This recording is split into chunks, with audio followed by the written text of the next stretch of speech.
রেজাউল করিম রনিমি আপনার কাছে শুনতে চাইছি, এটা কি আসলে সংঘর্ষকে উস্কে দেওয়ার জন্য এ ধরনের বক্তব্য দিচ্ছে কিনা কোনো কোনো নেতা? না, আপনারা ধরেন এখানে মাফিয়া তো আছে, পলিটিক্সে তো মাফিয়ারা ইনভলভ, তো মাফিয়াদের বিরুদ্ধে বলা যাবে, কিন্তু নাসিরউদ্দিন পাটোয়ারি যেটা করছে এটা মিসফায়ার করছে।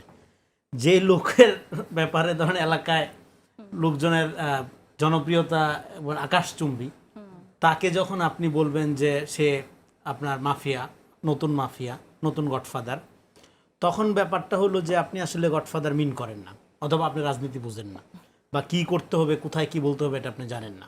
কিন্তু ডেফিনেটলি মাফিয়া গডফাদার নিয়ে কথা বলা যাবে, বা কথা বলা জরুরিও।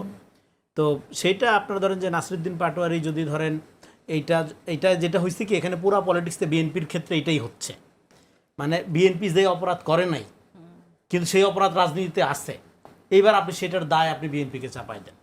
গডফাদার ভিত্তিক রাজনীতি বাংলাদেশে আছে, কিন্তু সালাউদ্দিন সাহেব গডফাদার না, এটা তার শত্রুও বলবে না। ফলে আপনি তাকে গডফাদার বলার মধ্য দিয়ে বিএনপির মধ্যে আরও যারা গডফাদার আছে, বা গডফাদার কেন্দ্রিক রাজনীতির কথা যারা এখনও চিন্তা করে, তাদেরকে আপনি আড়ালে চলে যাওয়ার সুযোগ দিলেন আর কি।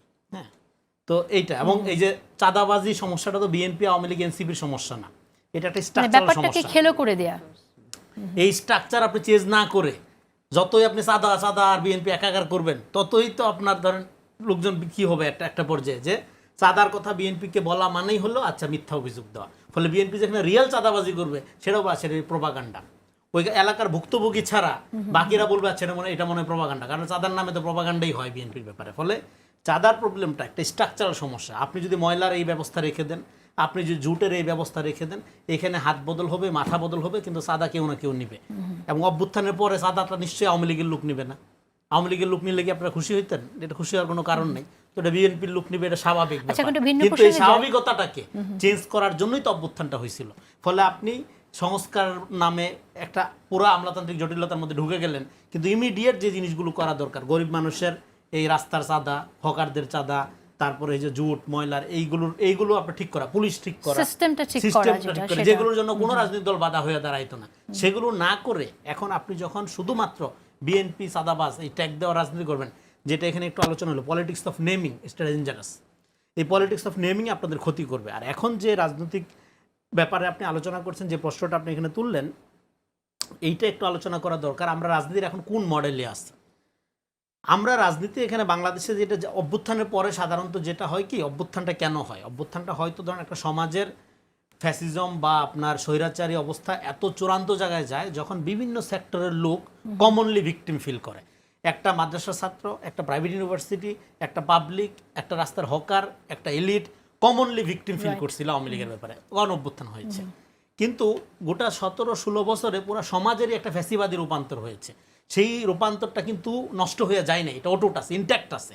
কিন্তু ফর টাইম বিং আপনি ইমোশনালি অ্যাক্ট করছেন, অ্যাক্ট করার মধ্যে দিয়ে আপনি হাসিনারে ফালাই দিচ্ছেন।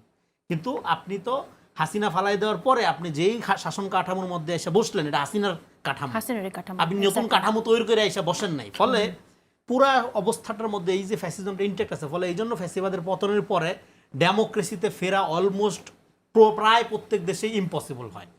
ইমিডিয়েটলি মানুষ চায় হলো একটা মধ্যপন্থ থাকে, কিন্তু রাজনৈতিক দলগুলোর প্রবণতা থাকে হলো একটা চরমপন্থাকে উৎসাহিত, কারণ সোসাইটি তাতানো থাকে, সোসাইটি হলো আপনার ভায়োলেন্ট থাকে, ক্যাওয়াটিক থাকে। ফলে এখানে চরমপন্থা ডেভেলপ করা খুবই সহজ হয়। কিন্তু চরমপন্থা ডেভেলপ করলে যেটা হয়, সারে সর্বনাশ হয়ে যায়, তখন আর স্টেটটা দাঁড়ায় না। এই জন্য আমাদের এখানে যে কোনো মূল্যে একটা মধ্যপন্থার রাজনীতিকে বিকশিত করতে হবে।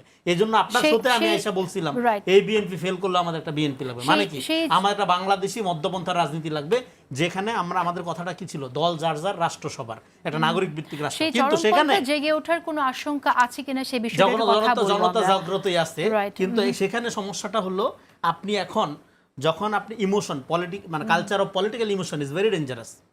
সেই ইমোশনাল পলিটিক্সটা আওয়ামী লীগ করছে, কিন্তু সেটা এখন আপনি যদি অন্য নামে অন্যভাবে করার মধ্য দিয়ে আপনি যদি এখানে একটা ফতেল্লাহ গোলান মডেল আমরা দেখতে পাচ্ছি, সেটা হলো আপনারা নিজেদের ব্লকের মধ্যেই একটা বিরোধিতা, এটা কোকাকোলা কোম্পানির মতো। হ্যাঁ, আপনার এই বিভিন্ন ব্র্যান্ডের কোলা থাকবে, টাকাগুলো সব আপনার জায়গায় যাবে, কিন্তু একটার সাথে প্রতিযোগিতা করবে মাঠে। সো এই যে মডেলটা, এটা রাজনীতির এই যে ফতেল্লাহ গোলান মডেল, এই মডেলটা যদি এখানে ধরেন সাকসেসফুল হয়, তাহলে যেটা হলো বাংলাদেশ এখানে আমরা যে ধরনের একটি স্টেট মানে রাষ্ট্র গঠন করতে চাই বা নাগরিক ভিত্তিক রাষ্ট্রের যে স্বপ্নটা আমরা দেখি, এইটা খুবই ক্ষতিগ্রস্ত হবে, এটা অলমোস্ট ইম্পসিবল হয়ে উঠবে। এজন্য আমাদের নাগরিকদের প্রথম কাজ হলো যে কোনো রকম হুজুক বা ফ্যানাটিসিজমের বিরুদ্ধে দাঁড়ানো, আচ্ছা, সচেতনভাবে সিদ্ধান্ত ঠিক আছে, নেওয়া, হুজুকে না মাতা।